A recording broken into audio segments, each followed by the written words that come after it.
Hi, my name's Catherine Mora. I'm a book coach and I work with coaches, speakers and aspiring thought leaders to help them write a quality book. This is Kat's Book Chat and you can always find it using the hashtag Kat's Book Chat. And today's topic is worried that someone will refute your research. So when you're writing a book that's research-based, it can be a really common issue to worry about people refuting your research or that somehow your research is wrong and looking bad in the eyes of your colleagues or in your industry.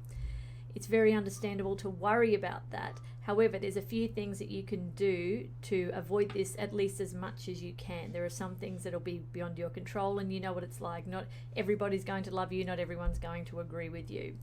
So firstly, it's just making sure that you're always very honest and transparent about your research. What is research? What is your own findings? Or what's your own opinion?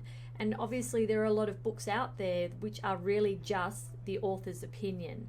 And readers don't necessarily care if it's just your opinion. If you can get results or you can help them in some way, that's what they care about. I do have a caveat though. If you're dealing with something medical or psychological or any kind of trauma or anything that can negatively affect people and is quite serious, you need to be very, very careful. And if you're not a professional or trained in this field, you need to really seriously consider if it is the right place to be writing a book about the topic, whatever it might be. But if you are working, if you're a coach or a speaker or in any other industry where really you can write your own opinion and do something research based, the most important thing is, apart from being honest and transparent, is to use reliable sources. So obviously Wikipedia is not an example of a reliable source. And then again, you just be clear and honest about what your sources are. So is it evidence-based research from a reputable institution, a university, one of those big sort of university studies or something similar? Or is it anecdotal research from another person?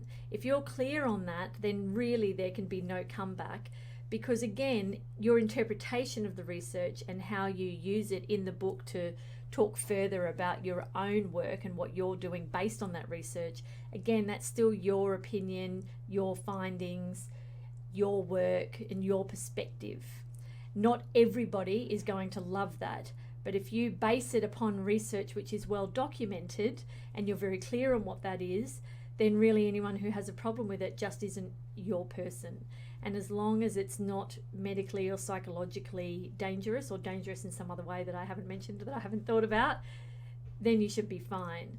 Obviously, there are issues where you might need to get advice, some sort of legal advice. If you're saying something that's really thorny, I can't think of what anything would be, but this isn't a cover-all for every book that could ever be written. But generally, as long as you're honest and you cite things properly, you should be okay.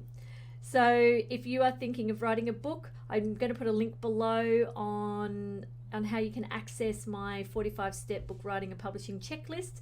It's got everything you need to know from before you writing, editing, publishing and promoting your book, just in a quick checklist that you can make sure you've covered it all off. And if you do want to have a chat with me about your book, message me below, PM me, whatever you like, and we can arrange a time to have a quick chat. And I can just give you an idea on if a book is the right project for you right now, if it's going to help you achieve your goals, and if I might be the person who could help you do that. So I look forward to hearing from you, and until then, bye for now.